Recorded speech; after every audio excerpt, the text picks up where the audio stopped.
امی، میں رافعہ خالہ کی طرف جا رہی ہوں، شام تک لوٹ آؤں گی۔ ابرش نے کچن میں جھانک کر مطلع کیا تو فوزیہ بیگم کو بہت غصہ آیا۔ یہ تم کیا روز روز کالج سے واپسی پر کبھی کسی کے گھر اور کبھی کسی کے گھر چلی جاتی ہو؟ کل بھی تم نے یقیناً کسی کے گھر جانا ہوگا۔ جی، آپ کو کیسے معلوم ہوا؟ اس نے معصومیت سے استفسار کیا تو فوزیہ بیگم کو اور غصہ آیا، کیونکہ پچھلے کئی ہفتوں سے تمہاری یہی روٹین دیکھ رہی ہوں۔ ایسی پھوڑ لڑکی نہ دیکھی نہ سنی، کچن کے کاموں میں ماں کی مدد کرنے کی توفیق نہ ہوئی، یہی لچھن رہے تو اگلے گھر جا کر خوب ناک کٹواؤ گی ہماری۔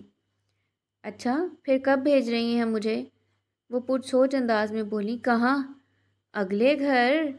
فوزیہ بیگم نے ایک جوتا اتارا اور ابرش کی طرف فائر کیا، لیکن وہ برق رفتاری سے غائب ہو گئی اور وہ پیچھے کافی دیر تک بڑبڑاتی رہیں۔ رفیہ خالہ کے گھر کے حالات آج کل کافی کشیدہ تھے۔ ان کے میاں کی معمولی آمدنی میں مہینہ گزارنا مشکل ہو جاتا تھا۔ سونے پہ سہاگا ان کا چھوٹا بیٹا پیڑ سے گر کر بازو تڑوا بیٹھا۔ ان کی ساس آتے جاتے خالہ کو باتیں سناتی اور ان کو تانے مارتی کہ ان سے بچے نہیں سنبھالے جاتے۔ دوپہر کو جب پسینے سے شرابور ابرش ان کے آنگن میں وارد ہوئی تو سامنے برآمدے میں بیٹھی رفیہ کی ساس کو اس کی اس وقت آمد بہت بری لگی۔ اس گرمی میں بھی تمہیں اپنے گھر چین نہیں ملتا۔ انہیں اس کی وقت بے وقت آمد بہت ناگوار گزری تھی۔ بجا فرمایا آپ نے، سارا چین و سکون تو آپ کے ہی گھر میں ہے۔ ابرش نے ان کے پاس سوئے ہوئے موسیٰ کے گال پر پیار کیا، پھر اس کے ہاتھ سے شربت کا گلاس اچک کر چارپائی پر جا بیٹھی۔ بیرسٹر فین کا رخ بھی اپنی طرف کر لیا۔ انہوں نے ہکا بکا ہو کر خالی ہاتھوں کو دیکھا، ابھی انہوں نے ایک گھونٹ بھی نہ لیا تھا۔ ارے لڑکی، تہذیب کے دائرے میں رہا کرو، میں تمہاری سہیلی نہیں ہوں، انہوں نے غصے سے کہا۔ سہیلی نہیں ہے تو بن جائے نا، اس میں کیا حرج ہے؟ میں نے سوچا کہ آپ کو خود سے تو پیش کرنے کی توفیق نہیں ہوگی، خود ہی ہمت کر کے لے لیتی ہوں۔ اتنے میں خالہ اندر سے، ابرش تم بہت فضول بولتی ہو، بزرگوں سے بات کرنے کا یہ کون سا طریقہ ہے؟ تمہاری جگہ کوئی اور ہوتا تو آنٹی سے سخت سناتی، وہ فوزی آپا کی وجہ سے تمہارا لحاظ کر جاتی ہیں۔ خلاف معمول وہ خاموشی سے سنتی ان کی مدد کرنے لگی۔ اچھا اخلاق اور نیک سیرتی ہر خوبی پر حاوی ہو جاتی ہے۔ بزرگوں سے بات کرتے ادب و احترام کو محسوس خاطر رکھنا چاہیے۔ تم کسی کی عزت نہیں کرو گی تو تمہاری بھی کوئی نہیں کرے گا، خالہ متانت سے بولتی گئیں۔ پلیز خالہ، نو لیکچر، اس نے پیشانی پر انگن لکیریں سجا لی۔ خالہ نے اس کا جائزہ لیا اور پھر چپ کر گئیں۔ کچھ دنوں بعد ابرش اور اس کی ماں کو کسی رشتہ دار کی عیادت کے لیے ہسپتال جانا تھا۔ ابرش کی ماں نے اس کے لیے بریانی بھی بنا لی۔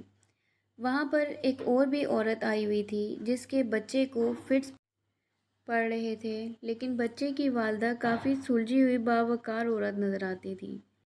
ابرش کی ماں نے ایک پلیٹ اسے بھی بڑھا دی۔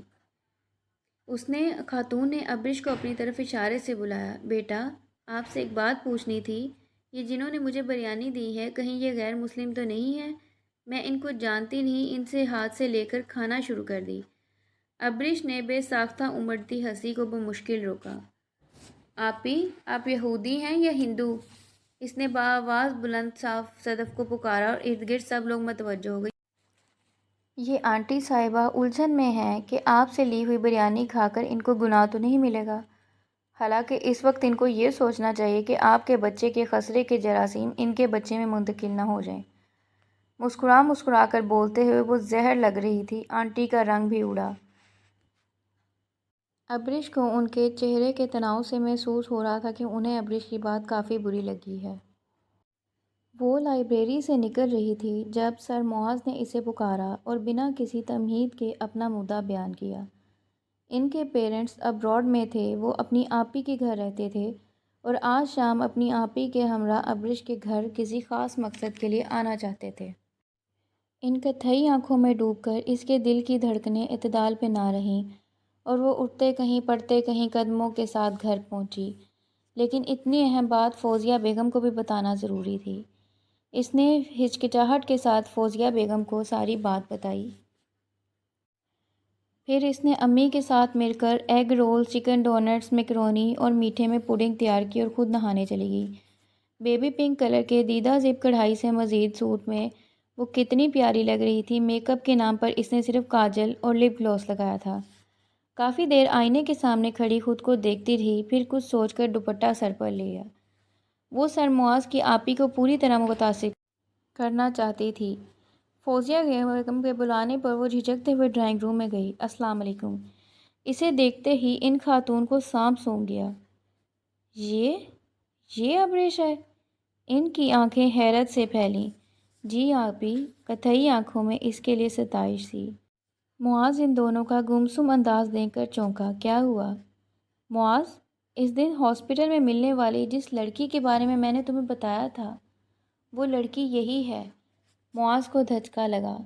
اب وہ فوزیہ بیگم کو ابریش کی کارگزاری کی تفصیل بتا رہی تھی۔ ابریش کا رنگ کورے لٹھے کی مانند سفید ہو چکا تھا۔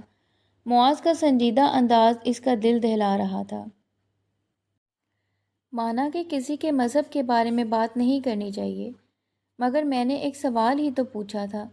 ابریش اسی وقت ٹوک دیتی یا مناسب جواب دے کر ٹال دیتی، مگر نہیں، ابریش نے بات بڑھا چڑھا کر بیان کی اور بدمزگی پھیلا دی۔ I'm sorry آنٹی، ہمارا مقصد آپ کی دل آزاری نہیں ہے، مگر ہم آنکھوں دیکھی مکھی نہیں نگل سکتے۔ میرا بھائی تو اس بھولی صورت پہ فدا تھا۔ صد شکر کہ اصلیت وقت پر ہمارے سامنے آ گئی۔ دونوں بہن بھائی عجلت میں خدا حافظ کہہ کر نکل گئے۔ سوری امی، میری وجہ سے آپ کو بہت شرمندگی ہوئی۔ اس نے شرمندہ نظروں سے ان کی طرف دیکھا۔ ابریش، میں ماں ہوں، ہر خطا معاف کر دوں گی، مگر دنیا معاف نہیں کرتی۔ میں کوشش کروں گی امی کہ آئندہ کسی کو شکایت کا موقع نہ دوں۔ اس نے ان کے ہاتھ